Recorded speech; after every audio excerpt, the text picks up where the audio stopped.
in answering the call for better supports for Indigenous post-secondary students, conducted a series of surveys and polls to hear from students what topics they most wanted to discuss when it came to their mental health. Indspire, in collaboration with the Mental Health Commission of Canada, have chosen the top 5 responses to address. We wanted our post-secondary students to hear from others who have walked their path, so we will be having a discussion with 2 students, both of whom are engaged in achieving their master's degrees. I am Kelly Brownbill, and I am privileged to be the moderator for this series. I am joined by Connor Lafortune and Ziigwen Mixemong.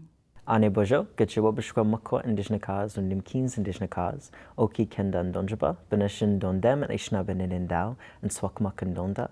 Women to goshimo, jaganashimo, mimo bangi anishnabimo, webama dizing nanoke endao, minashkapewis endao.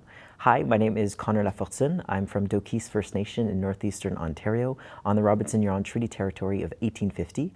I graduated from Nipissing University with a double honor specialization in Indigenous Studies and Social Justice and Gender Equity, and I'm now pursuing my master's at Lafortune University in Indigenous Relations. I also work in life promotion, harm reduction, and Indigenous education. Bojo, Ziigwen Mixemong Mongdo Dem, Jimnasing Donjiba, Bodowadami Olnu, Anishinaabe Kwayandao, Upading Mide Kwayandao. Hello, my name is Ziigwen Mixemong. I'm Loon Clan from Beausoleil First Nation, which is located in the beautiful Georgian Bay area of Ontario. I am also a member of the Three Fires Midewan Society. I first started pursuing higher education with an honors Bachelor of Arts in Indigenous Studies at Lakehead University, alongside a minor in Gender and Women's Studies, and I am now pursuing a master's at Lakehead University in Social Justice with a specialization in Gender and Women's Studies. My research is focused on Indigenous reproductive rights as well as the barriers that face Indigenous women pursuing motherhood. One of the toughest challenges facing students, particularly in bigger colleges and universities, is to maintain a connection with their identity and access to ceremony. Some students may feel cut off from their community, while others may be just discovering Indigenous culture for the first time. As both Connor and Ziigwen have both faced these challenges in their journeys, I'm interested in finding out how they navigated this challenge. Connor, maybe you can start. Yeah, I think it was very difficult for me to get adjusted to the city living. I grew up in a very small community, not only in my First Nation, but also my rural community. It was very small. I went to a high school where we had 54 kids the year we graduated from grade 7 to 12. So very small community, and adjusting to the life in the city. And although a lot of people won't consider Sudbury a big city, for me it was, because I grew up on the outskirts of a small community. And so feeling connected was very difficult for me because, first of all, the environment itself was very different. I couldn't go out to the land whenever I wanted to. I couldn't harvest. I couldn't just be out in nature. And my community was so far away, although it was just an hour and a half from where I was living. So connecting spiritually was very important to me. And so joining associations in the university, we have our Indigenous Student Circle. We have an Indigenous Sharing and Learning Center where students can gather and do homework or just like chat with elders and those types of things. I began doing student leadership very early on because I wanted access to community and culture and therefore wanted to provide it to others. So that was my first step, was just joining the clubs that had Indigenous in the title because I thought that that would be a first step in. And through that, I was able to connect to Sudbury communities, to Atikameksheng, to Wikwemkong, to other communities on the island and the territories that I was in, learning new customs, learning a language dialect that was a little bit different from home. Those types of things really empowered me to keep learning my culture, to begin walking the red road. And it's really the first time that I took the first steps towards living culture through and through during my everyday. So although it was so difficult at first to move from such a small community to a very large one, it really gave me the push that I needed to take that step towards community, to really learning the language, to walking that road, and to connecting to the bush in a very meaningful and intentional way. So when I was going back to my community and going out on the land, there was a purpose. It wasn't just doing it mindlessly. It was really to connect, going on hikes, finding ways to harvest in my community, and really connection for me is such a big piece, not only to the people around me, but to the different cultures that exist and the different things that I can learn that didn't exist in my small community. So I was able to connect not only to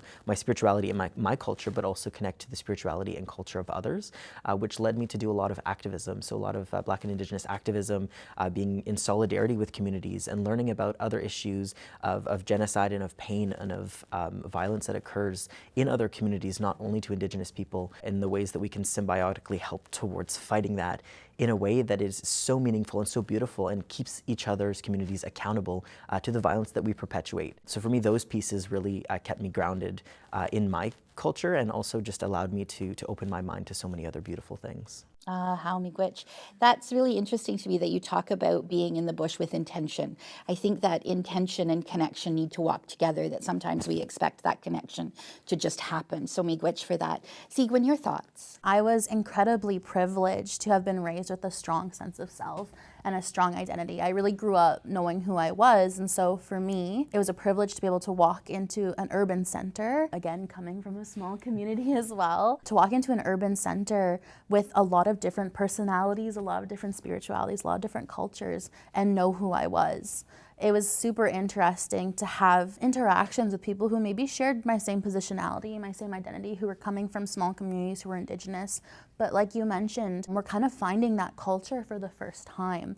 And there was a lot of learning that happened throughout that. It became really important for me to foster kinship relationships with a bunch of different people. And just like Connor had said, it was really interesting to me to find such kinship in communities that I didn't know shared the same history of oppression that I did, or that my people did. And so it was really interesting. I'm going to keep saying the word interesting because I don't think that there's an adequate word except for interesting, because it was all good, it was all learning, but there were definitely some times that brought up some challenges.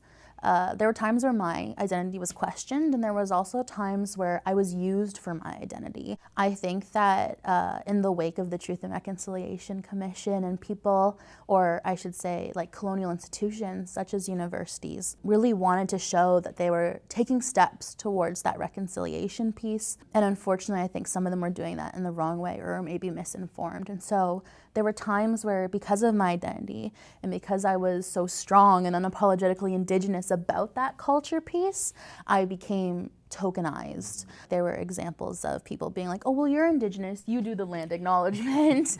I don't know if you ever experienced that. Yeah. And again, that's not necessarily the intent or the purpose or the spirit of what we want those things to be. And so there was times where I felt like I almost had to tokenize myself to get a foot in the door as an Indigenous person.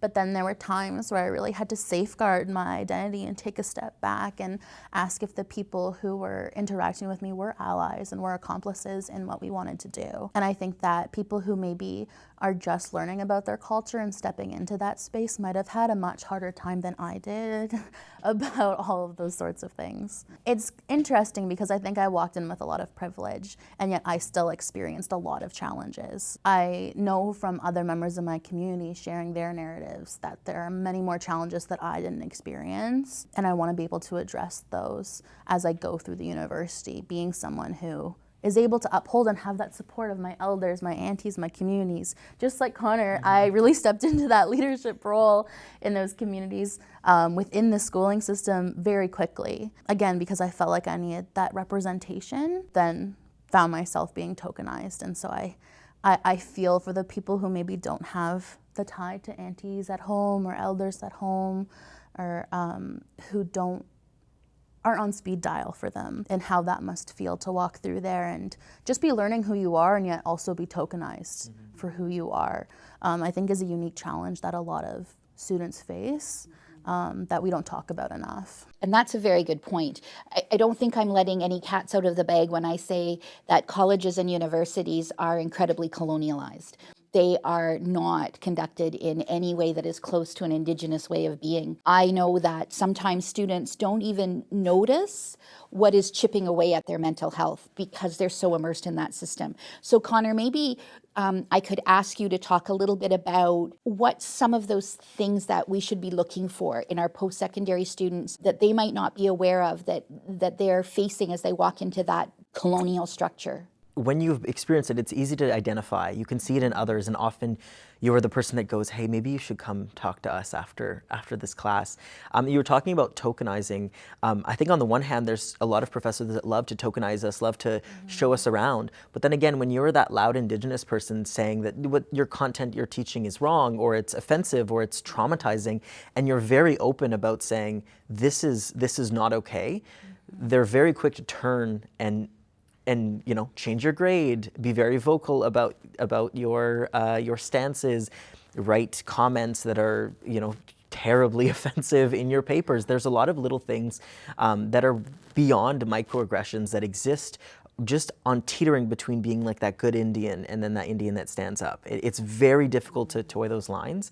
And you can easily see that in the students around you. I see it in the way that so many Indigenous students just shut down in class, whether they're being shut down or they don't feel comfortable speaking up. When you know that they've experienced that, or you know that they're not okay with what is being told, you can see that light being dimmed. And definitely something that we've seen happen time and time again, of just like not being allowed to express yourself, not being able to exist completely in a classroom, whether that be the way that you dress with a ribbon skirt or just the way that you present yourself as a very proud and unapologetic person. And something we've done often is to take students aside and be like, let's have a smudge, let's have a conversation, let's go in circle. And thankfully I've had some Indigenous professors that have been so amazing. All of my Indigenous professors have been amazing. I've just only had few.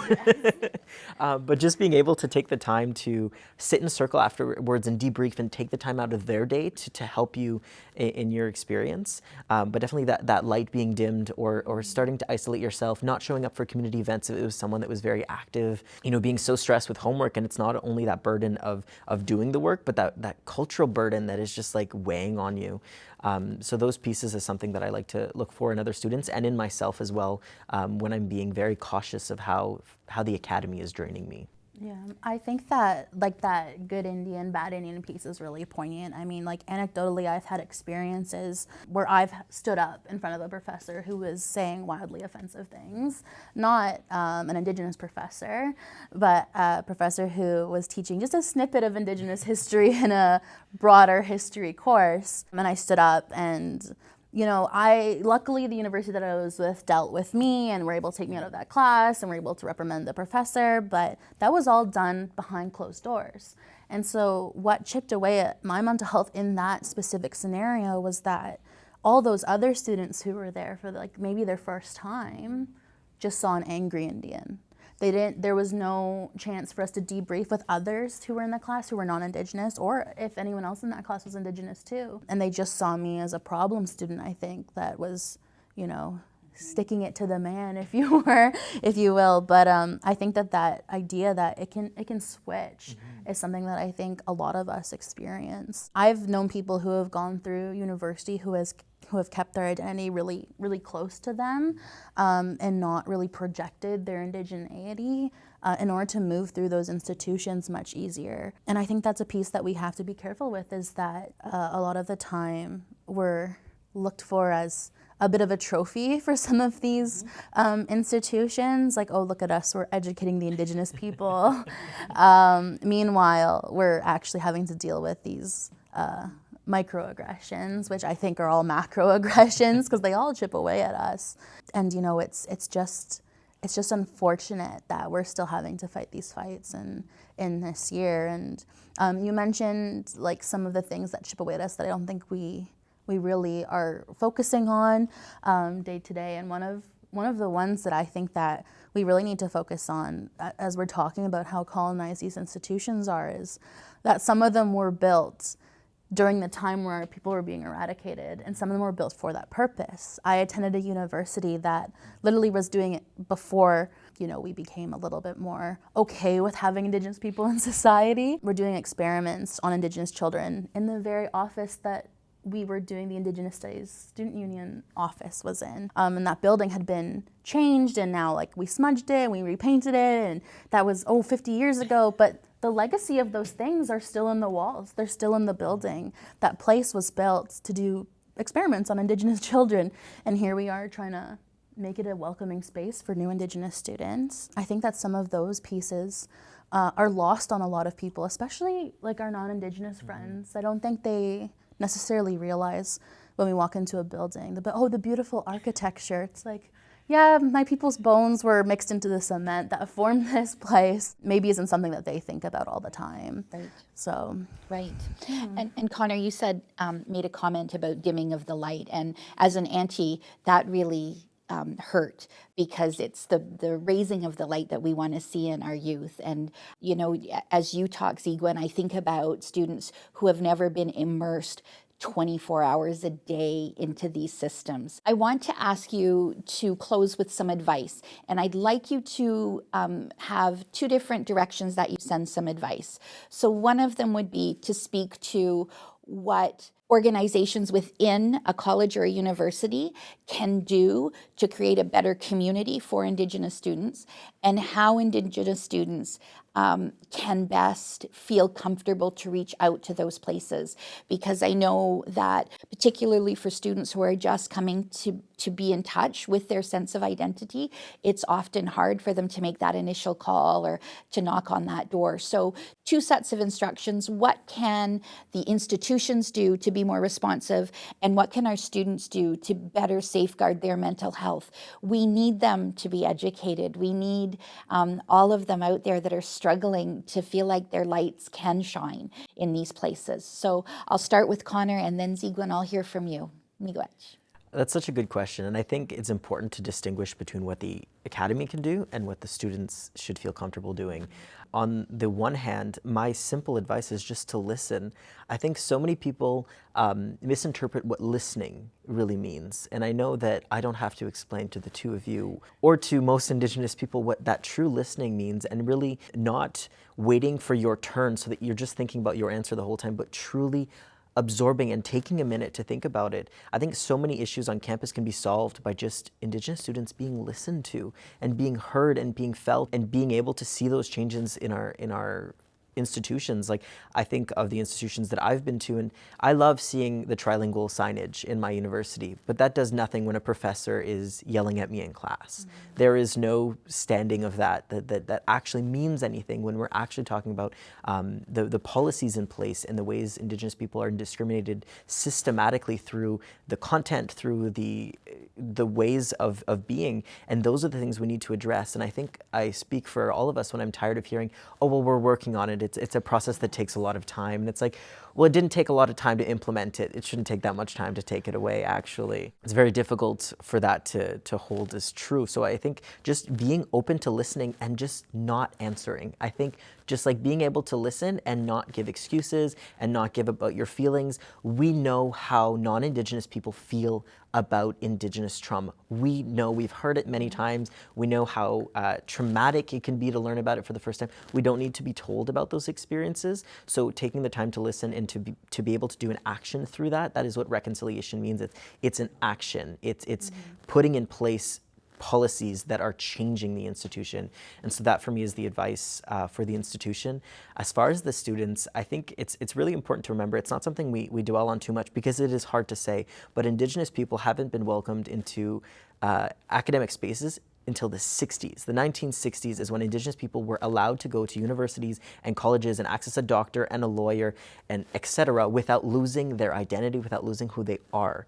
And so it's important to remember that when we're talking about professors that have been teaching for decades and decades, Indigenous people do not have the luxury of having taught for decades and to have as many PhD candidates as we would like, because we haven't been welcomed into the space until the 60s and arguably until the 70s, because there's not that many people that felt welcome the day of. You know, it's very hard to get used to that system. And I think of the people that came before us, like I think of Bill Mussel, who was like the only Indigenous person on campus. And then I think of other academics that are my parents' age, and just being able to see that, they were one of few. And now I look on campus and I see Indigenous people everywhere. And I look at every institution and I see us, and we are loud and we are proud and we are in all fields. We're not just in Indigenous studies. I love Indigenous studies because that's what I took. But that doesn't mean that Indigenous people have to only exist within those spaces. It's so beautiful to see. It's so empowering that we are claiming these spaces, we are taking up space, and we are being very loud about it, and that's good, and that's so beautiful to see. And so my advice for students struggling with that mental health when it comes to Indigenous belonging is to find people who welcome you, find people who will call you in, who will invite you for lunch, who will assume that you will always be there. I think those are the people that really have shaped my mental health the most. Miigwech.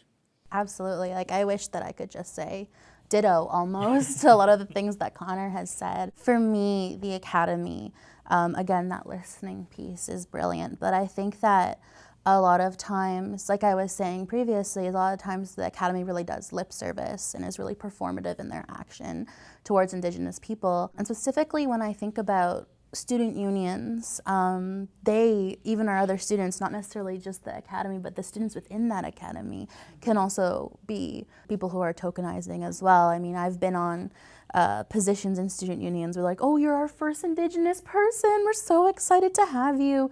But the space wasn't welcoming, the space wasn't set up for me, the space wasn't culturally safe or aware. And I think for those student unions, it's really important that if you're a non-Indigenous person, that you start doing your homework about Indigenous people almost, and that if you're gonna be asking us to come in and do your land acknowledgement, at least know who we are. And that people on other unions often liked to reach out to my specific union to have us come in and partner on these events, but they weren't there for our events.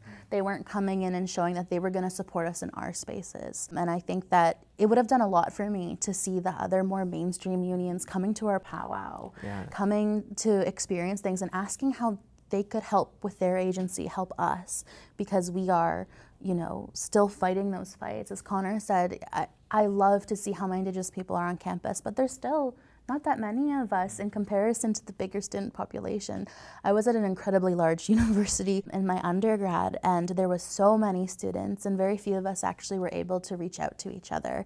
And so I think that the Academy needs to make it easier for Indigenous people to reach out to each other, as well as the students within those spaces to also meet us halfway when they want us to cooperate. But when they want us to come in and do a workshop, a beading workshop, they should know what beading is before they ask. You know, they should be less performative, and really, like Connor said, listen. And I think that moving with intention and knowing that you're gonna make a mistake, because this is the first time that we've really been in these spaces, it's okay to make mistakes. It's what you do after that mistake that's important. It's okay if you mispronounce my name, as long as you say, hey, could you teach me how to pronounce it, instead of being okay with just, you know, winging it every time you introduce me in a room. I think that's really important. And for our Indigenous students, first, I think it's so incredible that there's Indigenous students in post-secondary. Like Connor said, we're not welcome quite yet, I don't think. Like with the true essence of the word welcome, we're there, we're present, we're a part of it, but having those spaces actually be set up for us and not just us as an afterthought is still something that I think we're trying to strive towards. So any Indigenous student who is pursuing education is such a huge win for us as a nation, that I'm so proud of everyone who has done it, regardless of whether they're really open with their indigeneity or not. What you do to protect yourself is what you do. And I think that that's my piece of advice, is to not be afraid to put yourself first, regardless of what that looks like, whether that looks like having to take steps away, having to protect yourself, maybe not openly identifying in a place you know might not be okay for you to identify. You don't always have to be fighting a fight every second of the day. That was really what my mental health started to take a decline, was when I felt like I was fighting every second and didn't take time for myself to regenerate and come back to a good place to be able to actually make effective change, as opposed to just being angry. But also be okay to be the angry Indian. I will stand up with you and clap for you if you're gonna call a professor out or call the Academy out for something that they're doing that is offensive or is misappropriative, anything. I'm there for you and I'll stand up with you. So don't feel like you're alone in that sense. And I think I would just echo everything that Connor said about being able to be a part of community. Also, I think that I relied on a lot of non-Indigenous folks who, like I said previously, had kinship relationships with me who are from other oppressed communities, and you can really rely on those people as well, because even if they haven't walked in your moccasins, they've walked their own set of foot tracks and are not necessarily, you know, welcome in those spaces either. And there can be a lot of us when we work together, and I think that's kind of the essence of my advice. Would be okay to take a step back for yourself, be okay to be angry and to be loud and proud, and then be okay to lean on others regardless of whether they're Indigenous or not, whoever makes you feel most welcome. I think that's a great message to end on, is that, look for supports and allies in people from other marginalized communities, because they understand what it means to be marginalized, but also to choose your own path through this. If your path to mental health means that you stay quiet in your indigeneity and you sort of walk in the shadows, that is perfectly valid. If you need to be angry and make some noise, that's perfectly valid, and any combination thereof. But to reach out to community, try and hear what you need to stay well, and just keep being there. We need you there. How Chimiwak.